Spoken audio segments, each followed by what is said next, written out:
Councillor Cunningham, are you on the line?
Good evening, Councillor Cunningham. Are you there?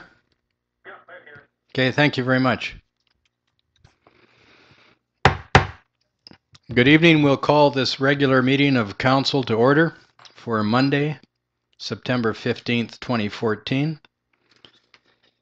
In consideration of the adoption of the agenda, I'll ask Council to consider the recommendation, which includes an additional item, and that is that the agenda of the regular Council meeting of September 15th, 2014 be adopted as circulated and amended to include under item 8, correspondence for action, a request from the Canadian Institute of Public Health Inspectors to proclaim the week of September 22nd to 26th, 2014 as Environmental Public Health Week.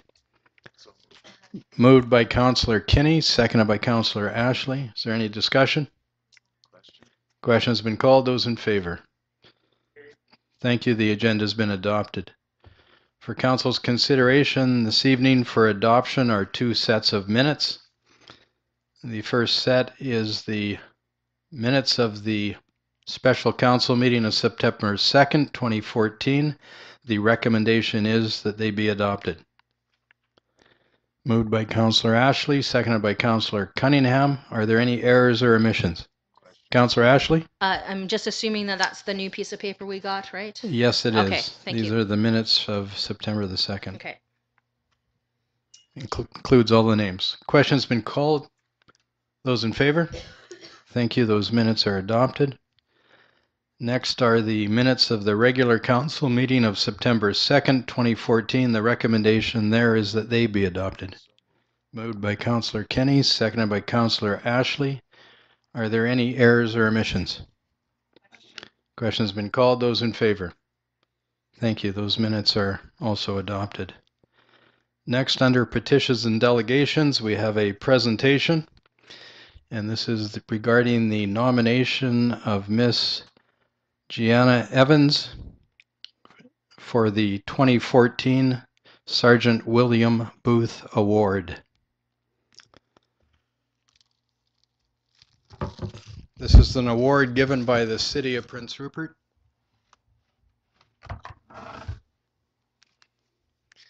And it's the Sergeant William Booth Award for Valor, and the award is presented in memory of Sergeant William Booth, a pioneer of our city who gave his life to save 3 local children on August 11th, 1921. The award is presented to citizens who, acting on their own initiative or as members of volunteer organizations,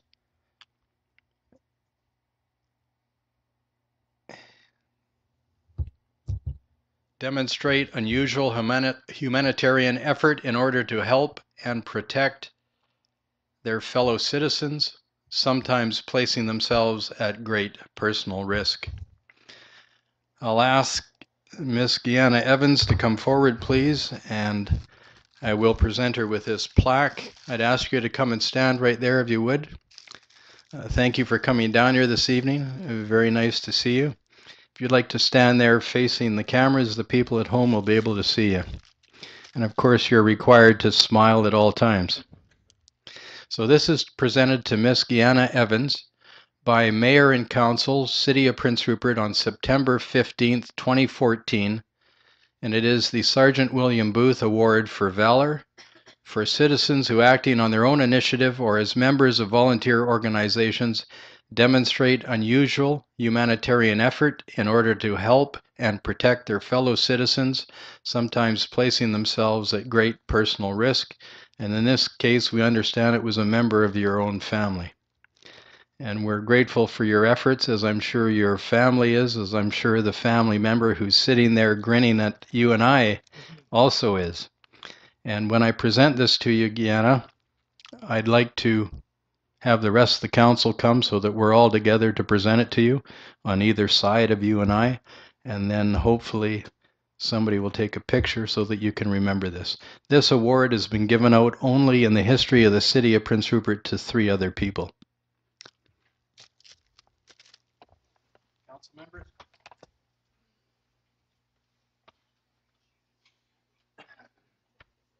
When I was younger, I could jump over the desk. Good to see you here, Trent.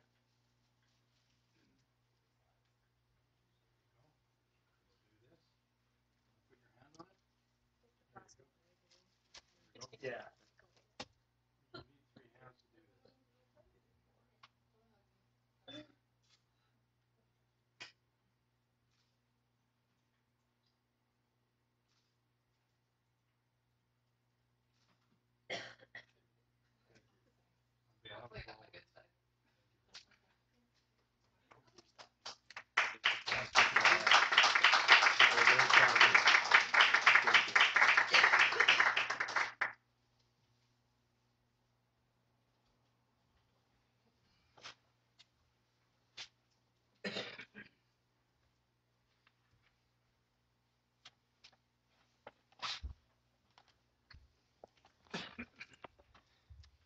Gianna, just so we don't interrupt your evening, it's not mandatory that you stay for the rest of the meeting. But once again, thank you for coming here and thank you for doing what you did. We'll move on to correspondence for action this evening. The first item is a request from the Prince Rupert Self-Advocacy Group to proclaim October 2014 as Community Living Month. The recommendation is that Council declare October 2014 as Community Living Month in the City of Prince Rupert. Mr. Mandrick, would you outline the correspondence that's attached to this that makes up the request of Council for those watching at home? Thank you.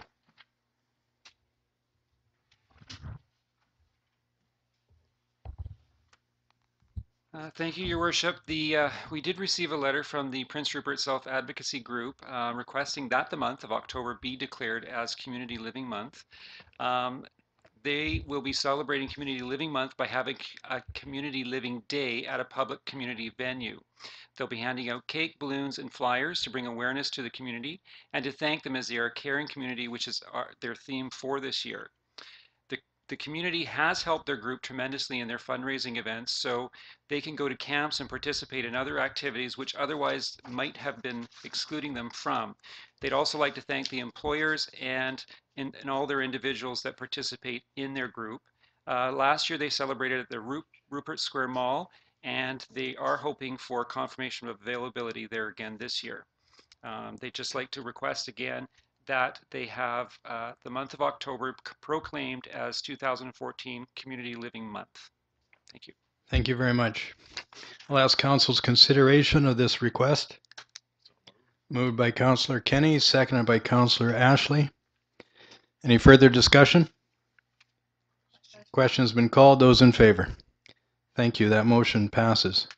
Next is a request from the Canadian Institute of Public Health Inspectors to proclaim the month of September 22nd to 26th, the week of September 22nd to 26th, 2014, as Environmental Public Health Week. And the recommendation is that Council declare September 22nd to 26th, 2014, as Environmental Public Health Week in the City of Prince Rupert. I'll ask council's consideration of the recommendation. Moved by Councillor Ashley, seconded by Councillor Carlick Pearson. Is there any discussion? Question's been called. Those in favor? Thank you. That motion is passed. Next for council under bylaws and development permits is a report from the city planner. And this is regarding the application for development variance permit. This is for a residence at 545 6th Avenue East. The recommendation is that the development variance permit application DP-14-16 for 545 6th Avenue East be approved. Mr. Krekic, would you like to outline the reason for the request and the siting of the building?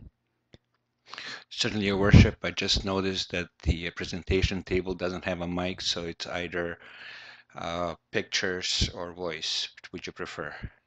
I would prefer the pictures, but we'd be lost without your voice. So maybe you want to show the pictures, but do the voice from there. Okay. So the this application dates to July 17th. And at the August 18th meeting, Council approved public notification. To date, we have received 3 inquiries, 2 of general nature and 1 of more specific nature. They were all in favor of the proposal.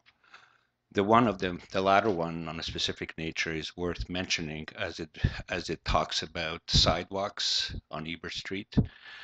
Which is something that in general city staff deals on a continuous basis, and it's worth mentioning as in current work that we are doing on planning for major projects, there's a lot of effort being placed on talking about densification and using the existing footprint as it pays attention to think about connectivity and accessibility.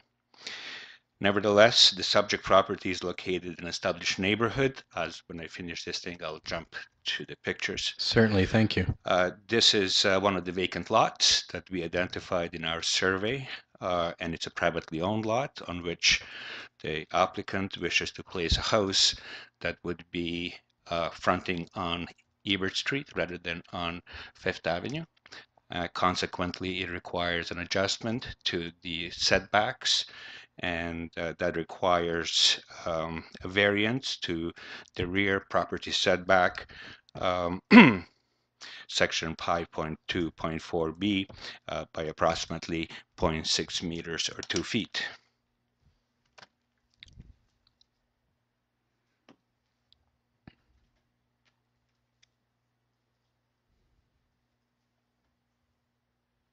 So this is subject property.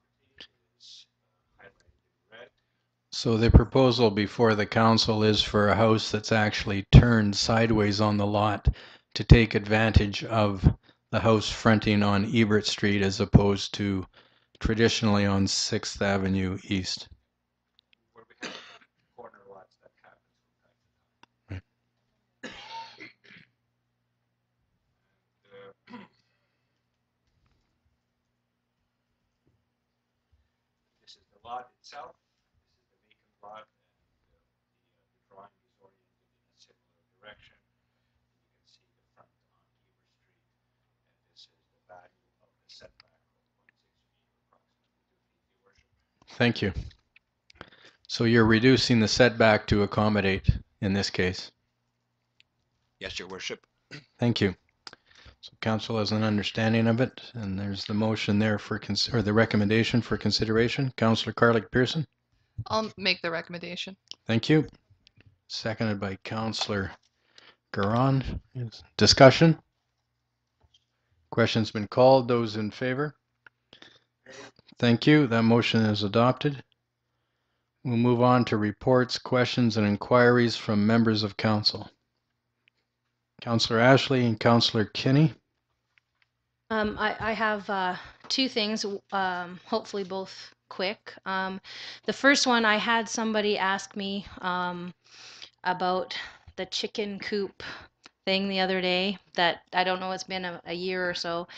All they were asking was for an update about what's happening, and I know that that was something that we kind of told staff to put at the bottom of the priorities list because we have a whole bunch of stuff on our plate. So I'm certainly not expecting it to be at any point, but I did promise that I would ask for an update. So if staff could give us an update when it becomes available, that would be great. Certainly we'll get an answer. I understand that staff's been cooped up with all the work. Mr. Long, Yes, that particular item still is at the bottom of the priority list. We haven't got there yet.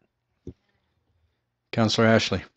This is not something I expect any action on right now, but I just wanted to bring it forward while it was fresh in my head when I was talking with a gentleman the other day, and he brought forward an interesting idea. But we were talking about potholes and stuff in the city, and talking about city budget, and knowing that we've got not a lot of money.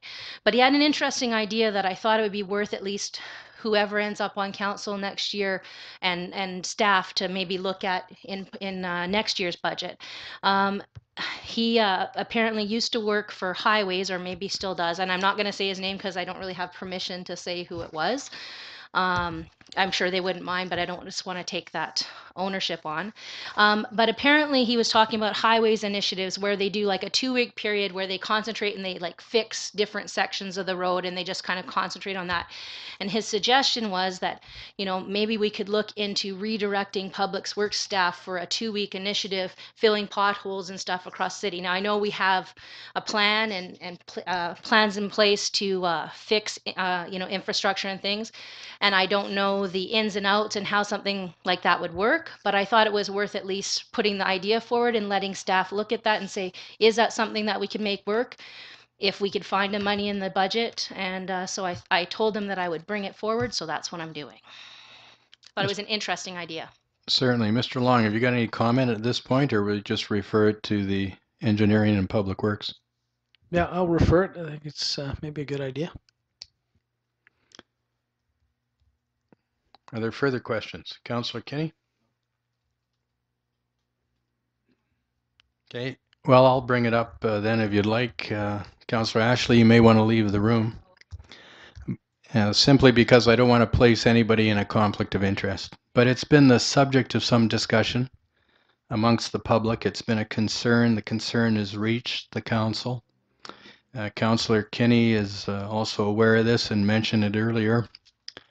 And that is that as a community, we're getting concerned about the amount of time it's taking to get the younger generation back into school.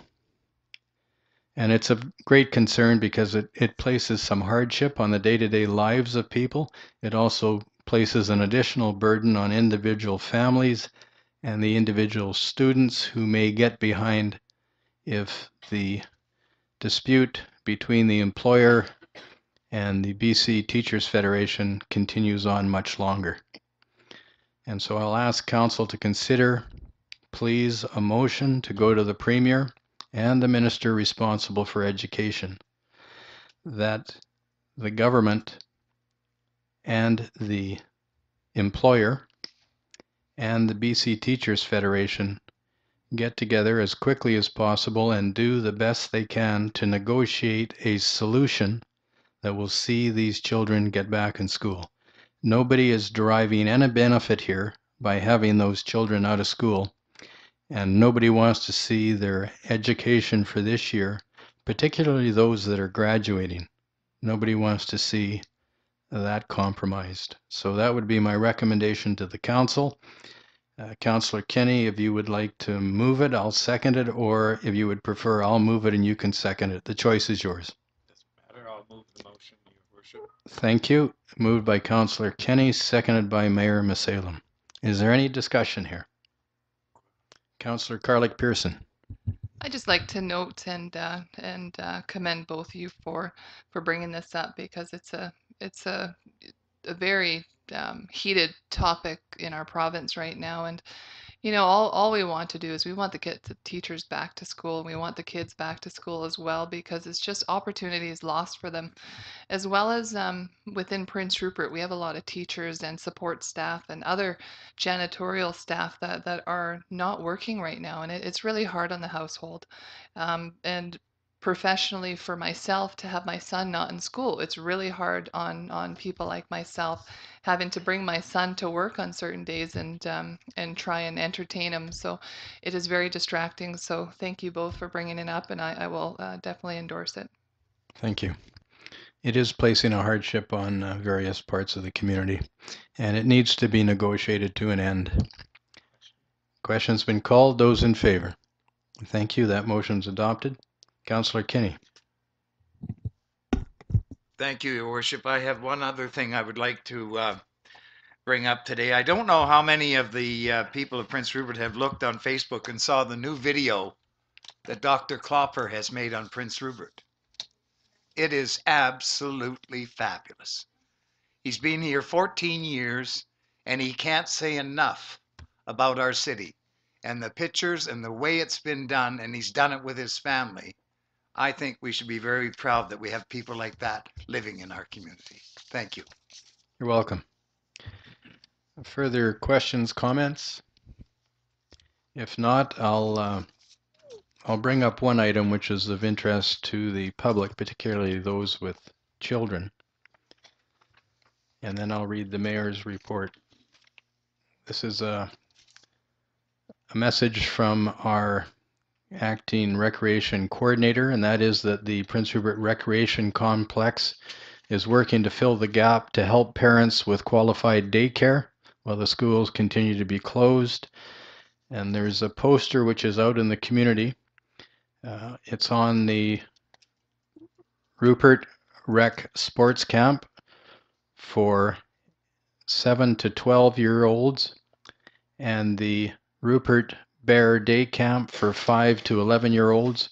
Both camps run from 9 a.m. to 5 p.m. daily, and the payment is at the rate that the province will be reimbursing parents to assist with daycare while school is out, which is $40 a day or $200 a week. And it's asked that we circulate this information. So once again, there's two opportunities. One is for children ages 7 to 12. The other is for ages 5 to 11.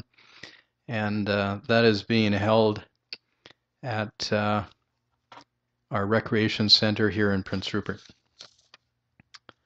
I'll now read the mayor's report, and that is that I attended the Prince Rupert Airport Authority Board of Directors meeting concerning the airport runway, the access road, and the terminal upgrade, and the expansion projects taking place there. Councillor Garon was also in attendance.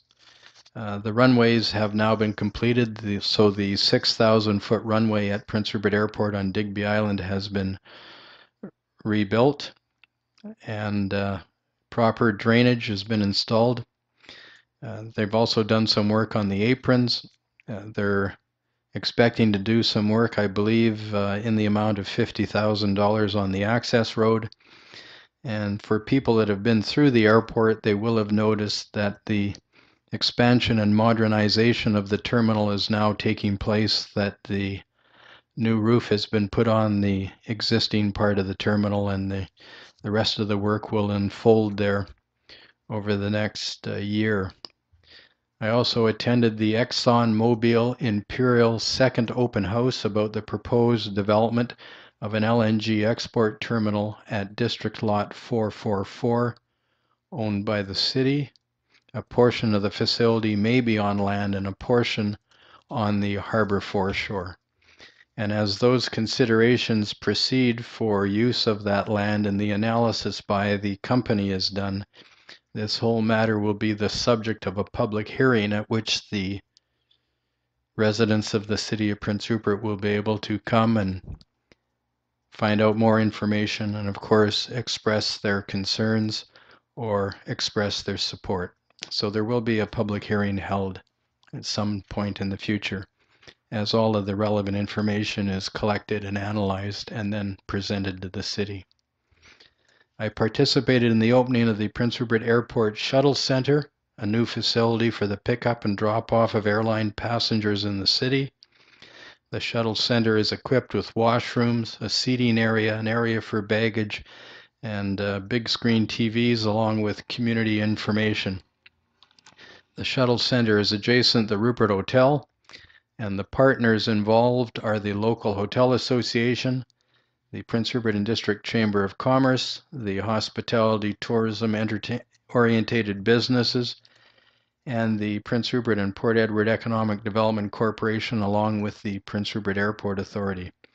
This was done at minimal cost because all of the partners participated, and the city, I think, paid a nominal sum for a lease, and the city contributed some seating, but everything else that's in there was provided by the other community partners. And of course, all of this is based on the fact that we want people, when they're coming and going, to first of all get out of the inclement weather that we have at various times of the year, but also the fact that a first impression and a last impression are sometimes the strongest. And certainly having a shuttle center is a lot better than the alternative we've had for the last number of years. I participated in the International Fetal Alcohol Spectrum Disorder Awareness Day event held at the Prince Rupert Friendship Center and provided on behalf of City Council a proclamation from the Office of the Mayor. I met with members of the Provincial Government Legislative Assembly Opposition Party, Mr. Bruce Rolston and Miss Jennifer Rice, to talk about the proposed liquefied natural gas export terminals on the North Coast and the status of the City Community Development Plan. Along with 2 members of the Royal Canadian Mounted Police, Prince Rupert Detachment, we provided a greeting to the passenger and crew of the cruise ship Silver Seas that visited Prince Rupert. And we have one more visit by that vessel later this week, and that'll be the end of the cruise ship season for Prince Rupert. I also met with representatives of the Kitimat-Stikine Regional District to hear their ideas of provincial revenue sharing with local government and hear an update on their Northwest BC Resource Benefits Alliance initiative, of which the city may become a community partner, and there'll be a report coming to Prince Rupert City Council about that. I attended the tour of the completed road, rail, and utility corridor project on Ridley Island. The corridor will provide access to an additional 1,000 acres on Ridley Island for port-related developments, and the corridor will initially contain 2 in-go railway tracks and 3 out-go tracks, but of course can be built out to many, many more. The Prince Rupert Airport Authority is advised that from January to the end of August this year, the passenger traffic has increased by 7.6%. And Mr. Long, City Manager, I'd ask that you please have the city staff and the RCMP consider making Frederick Street, Hayes Cove Avenue, Dry Dock Road, and George Hills Way as a designated heavy truck route with a 30-kilometer speed zone for heavy highway trucks.